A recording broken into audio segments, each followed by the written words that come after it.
Мужчина получает сообщение от неизвестного номера, предсказывающего небольшие события. Дождь, отключение электричества гостей. Затем одно сообщение говорит: «Ты прочитаешь это в 2359». Он проверяет время. 2359. Следующее сообщение приходит мгновенно. «Теперь обернись».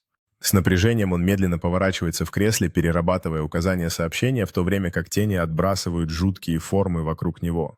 В темном углу комнаты скрывается силуэт фигуры, частично скрытой и наблюдающей за мужчиной с безразличным лицом. Глаза мужчины округляются от шока, когда он понимает, что он не один. Его выражение лица переходит от недоумения к страху, когда фигура немного выходит на свет. Крупный план лица фигуры показывает спокойную, но тревожную улыбку, глаза блестят в тусклом свете, создавая атмосферу предчувствия. Мужчина инстинктивно отступает назад, его рука дрожит, когда он держит телефон, экран которого все еще светится зловещими сообщениями. Фигура приближается, тени вокруг становятся глубже, открывая мерцающую свечу, которая отбрасывает тревожный свет на их лица.